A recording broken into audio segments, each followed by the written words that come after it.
Buenos dias, all. RGT85 here. Hope everyone's having a great day. We've got some video game news to talk about. We got 2 NBA Game 7s happening as well, so I'm very excited. If this is your first time on the channel, be sure to hit that subscribe button, like, comment, and share if you really enjoyed the video. Hit that bell to get notifications and all that fun stuff. But without any further ado, let's talk about what's going on in the world of video games. And we're going to talk about something that I don't think I've ever talked about this on the channel, maybe once or twice before in the past, but the Nintendo Switch Online service. Have I ever talked about that? I don't think I have. You know, maybe I've alluded to it in passing, but no.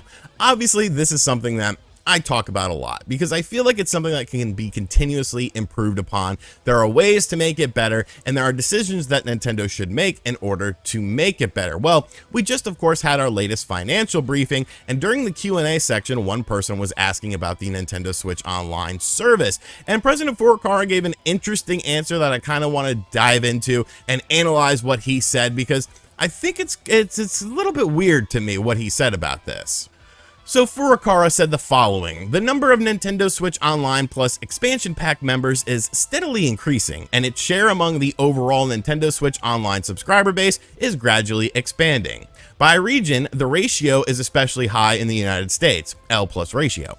When we first started Nintendo Switch Online Plus expansion pack, the majority of subscribers were those who already migrated from the original Nintendo Switch Online membership plans. However, we began to see an increase in new subscribers late last year, caused mainly by the introduction of popular N64 titles and add-on content for Mario Kart 8 Deluxe and Animal Crossing New Horizons.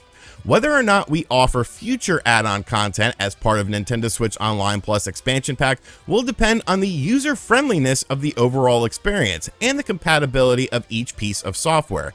Each title will be distributed in a way that best fits its characteristics. Now, I've been saying this pretty much all along since the expansion pack was indeed a thing and they started doing things like the Animal Crossing DLC. I feel like the best value for this service does come from the DLC. Like, the retro games are cool. The retro games are fun. You know, there's a lot of people that love the retro stuff, especially the older people playing their Nintendo Switch. It's nice to have a variety of games. Yes, I would like to see more games. Yes, I would like to see more systems, but I feel like the real benefit to the service is quickly becoming the whole DLC aspect of it. We saw it with Animal Crossing New Horizons. We saw it with Mario Kart 8 Deluxe and the new tracks that are coming to that game.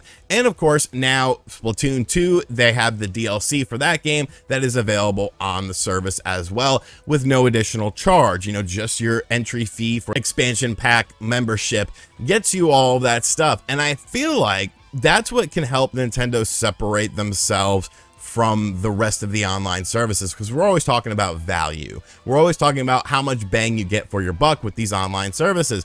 And let's be real, a lot of us who are watching this, you know, Animal Crossing, I thought it was a nice gesture, but I didn't own the game, so I wasn't interested in it. But when we start talking about like Mario Kart 8 Deluxe, getting all these new tracks for free for simply being a member of the service, that really opened up a lot of people's eyes. And I feel like this is something that Nintendo needs to push in the future, because while you get, you know, a DLC pack, you can still buy the pack if you want and get Nintendo their initial money, but the online expansion pack is basically going to get residual money because you constantly have people that are becoming a part of the service, and you constantly have people renewing their subscription to the service. So I feel like in the long run, it makes more sense. I don't like the whole, you know, the user friendliness. What the hell does that mean?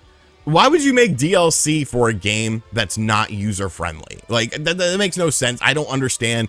You know, Nintendo does a lot of weird stuff that I don't understand, but I don't understand that statement. I feel like all DLC is pretty much implemented into a game. I mean, the Animal Crossing stuff is probably the most sort of in-depth thing that they've done for DLC in terms of changing things up and adding in new mechanics into the game that could disrupt the user-friendliness of it. You're going to say that like adding in, you know, some Mario levels or something will do something like that? I don't know. I just think that this is something that Nintendo needs to focus on going forward in the future. Yes, the retro games are nice, and I do love playing them. But really, realistically, the value from the service is quickly becoming this DLC stuff. So hopefully they realize that. Hopefully they continue to, you know, implement more DLC for, because let's be real, Nintendo is all about DLC nowadays, especially with those beautiful Mario sports games where you get a bunch of free DLC because it's content that wasn't added in on day one. Looking at you, Mario Strikers Battle League. Everyone thought I was crazy for saying that game looked a little bit scant on content. And now that we got the US trailer, everyone's like, oh man, where's Daisy? Where's Daisy? You should have watched my video. You already been expecting this. But I do think this is interesting for the future of the service, and I hope they do continue to focus on the DLC because I feel like that's what really adds value. And finally, lately we've been talking a lot about the Legend of Zelda situation for 2022 on the Nintendo Switch because Breath of the Wild 2 was supposed to be the 2022 Zelda game on the platform, and then that ended up getting delayed until 2023. So now people are like, well, where's the Zelda game for this year? Nintendo has gone on record saying that they want to release one Zelda game a year for the system, and it looks like this year is going to pass us by. Not even any sort of other things are going on, like independent developed Zelda games like we saw with Cadence of Hyrule. It looks like it's going to be dry for Zelda fans. However, I don't necessarily think that's the case because I feel like Nintendo does have two games in their back pocket that would make great ports over to the system. Those games, of course, being Wind Waker and Twilight Princess. A couple weeks ago, we talked about the latest information with that. Jeff Grubb, who is a good industry person, he's one of the few people that I like. He pretty much said that he feels like that's going to be a thing that's coming out this year. A lot of people have been talking about it, but now there's a little confusion. Now there's a little bit of bad news going on with this situation where people are starting to freak out and think that, you know, maybe we're not getting Twilight Princess and Wind Waker this year because of an interview done with Nintendo Everything with Tantalus. Now, Tantalus should be a company that you are familiar with because they did a bunch of stuff on the Wii U, including The Legend of Zelda Twilight Princess HD. Nintendo contracted them, and it seems like they're not too nice to their contracted workers, but they contracted them to do this game. They changed some stuff, they made it a little bit more streamlined, and of course they made the game HD to look good on the Wii U. Well, Tantalus recently did an interview with Nintendo Everything, and they were asked about if they are working on Twilight Princess for the Switch, and they said the following. The way it works with our friends over there being Nintendo, is we'll jump at any opportunity we can to work on one of their titles. There's a constant dialogue between our two companies. Often there's a little bit of time that passes between titles, and there might be some other ideas that are kicked around, but in the case of Skyward Sword, some time had passed and then an email comes. Would you be interested in considering bringing Skyward Sword onto the Switch? To which our answer is, of course, yes, we would. And then we enter into conversations with Nintendo around what might look like and eventually get underway. So it was similar in a lot of senses to how Twilight Princess on the Wii U came to fruition. Now, when it came to Twilight Princess, they said no, and look, we'd obviously love to do that, Zelda Twilight Princess HD, but that hasn't been a priority for Nintendo, or at least not in the conversations that they've had with us. So now everyone's freaking out. They're freaking out because now it looks like Twilight Princess isn't actually a thing, getting an HD version for the Nintendo Switch, and there's not going to be a Zelda game this year, and blah, blah, blah, and it's like, okay. Let's hold on here. Let's back the train up a little bit and let's analyze this situation in a little bit more of a logical sense. Now, they worked on Skyward Sword, which I actually didn't know that Tantalus was involved with that. So that's actually very interesting. They worked on Skyward Sword and they worked on Twilight Princess for the Wii U. Now, what is the common thing between both of those games? Skyward Sword was a Wii game.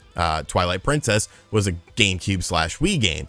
So both of those games were not HD games. So bringing Twilight Princess HD over to the Wii U was HDizing, I guess that's a word, the game for the Wii U. And with Skyward Sword, very similar, you're HDizing a Wii game to bring it over to the Switch. But the thing is, with Twilight Princess, you don't really need Tantalus anymore. You hire them to do the work. They did the work. The work is yours. The game is already in HD. So why would you need Tantalus involved in this to bring this game over to the Switch as an HD version when the HD version already exists? See, my point is, Tantalus takes games that weren't HD and makes them in HD. But if a game already exists in HD because of previous works from Tantalus, why would Nintendo even reach out to them? What would be the point of that? You already have the HD version of the game. You're just simply putting it on the Nintendo Switch, which has a very similar architecture to the Wii U, which is why you see so many Wii U ports on the system. So people are freaking out about this. They think it's bad news that there is no Twilight Princess being worked on, but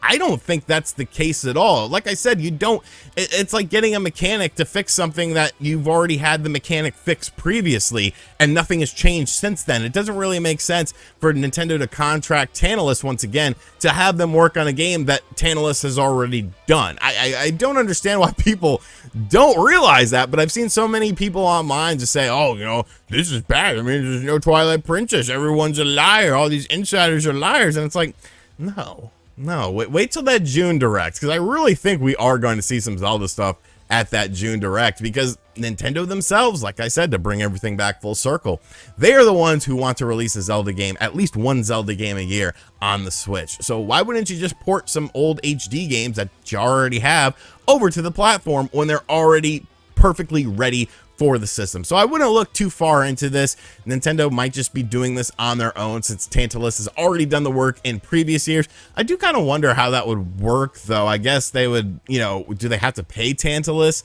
for porting over an HD version of a game that they made on the Wii U that's essentially a game that they contracted for? I don't know. I'm not getting into the logistics of it, but everyone calm down.